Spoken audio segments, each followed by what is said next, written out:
ഇന്ന് തന്നെ ഡൗൺലോഡ് ചെയ്യൂ. കാണൂ നിങ്ങളുടെ ഫേവറേറ്റ് ഷോസ്. ആ, നിനക്ക് പഴങ്കഞ്ഞി വേണോ? നല്ല രുചിയാ. നീ നാണക്കേടൊന്നും വിചാരിക്കണ്ട. നീ ഉണ്ടാക്കുന്ന പുട്ടിനേക്കാൾ ബെസ്റ്റാ ഇത്. വാ കഴിക്കാം.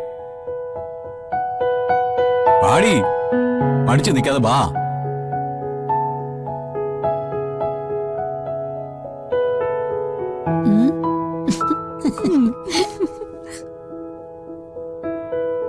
ശകലം കഴിച്ചു നോക്ക്.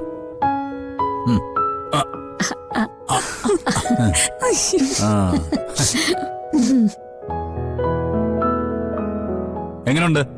നല്ലതാ. എങ്ങനെയുണ്ട്? കൊള്ളാം.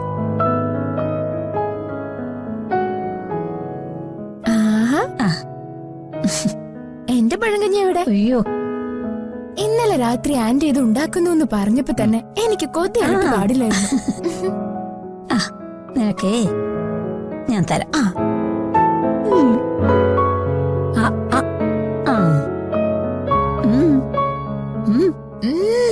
എന്തൊരു രുചി ആണോ? അമ്മമ്മേ, ഇതിന്റെ റെസിപ്പി എവിടെന്നാ പഠിച്ചേ? എങ്ങനെ അമ്മമ്മ ഇത് ഉണ്ടാക്കുന്നേ? ഇതേ അമ്മൂമ്മയുടെ റെസിപ്പിയാ, പാരമ്പര്യമായിട്ട് കിട്ടിയതാ. അതെ.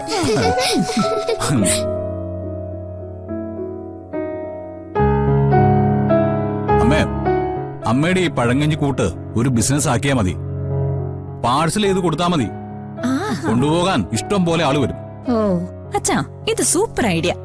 ഒരു ഹോം കിച്ചൺ, നൊസ്റ്റാൾജിയുള്ള ഐറ്റംസ്. അങ്ങനൊരു കിച്ചൺ ഇവിടെ എങ്ങുമില്ല. അച്ഛൻ എന്തു പറയുന്നു? നമുക്കൊന്ന് നോക്കിയാലോ? മക്കളെ, എന്റെ കുട്ടിക്കാലത്തെ അന്നൊക്കെ കൂട്ടുകുടുംബമായിരുന്നു. ഒരുപാട് പേരുടെ വയറ് നിറയ്ക്കാൻ എന്റെ മുത്തശ്ശി ചെയ്തിരുന്ന പണിയായത്. എല്ലാ ദിവസവും കുറച്ച് ചോറ് കൂടുതലങ്ങ് വെക്കും. വൈകുന്നേരം അതെടുത്ത് വെള്ളത്തിലിടും. കുറച്ച് ഉപ്പ് ചേർക്കും. എന്തിനാന്നറിയോ? ചോറ് കേടാവാതിരിക്കാൻ. പിന്നെ തലേദിവസത്തെ കപ്പയും തൈരും പച്ചമുളകും ഒക്കെ ചേർക്കും. അന്നൊക്കെ ഈ ഉണക്കമീൻ എന്ന് പറഞ്ഞാലേ ഒരു കഷ്ണത്തിന് വേണ്ടി ഞങ്ങള് പിള്ളേരെല്ലാം കൂടെ ചേർന്നടി വയ്ക്കും.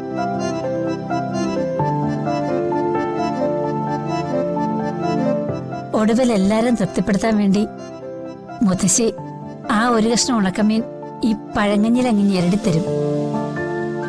ഞങ്ങള് കുട്ടികളെല്ലാരും കൂടെ തലേദിവസത്തെ മീൻചട്ടി കാണും, അതിലിട്ട് ഇളക്കി കഴിക്കും.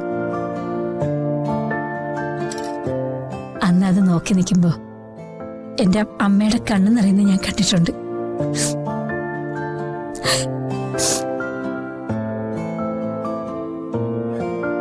അതിന് അമ്മ എന്തിനാ കരയുന്നെ? ഞങ്ങളെ എല്ലാവരെയും ഒരുമിച്ച് നിർത്താൻ അമ്മ അനുഭവിക്കുന്ന ഈ കഷ്ടപ്പാടുണ്ടല്ലോ, ആ സ്നേഹം മതി ഞങ്ങൾക്ക്. അതെ, അമ്മ ഒരു ഉരുള എനിക്ക് വാരി തന്നെ. ചെല്ലേ.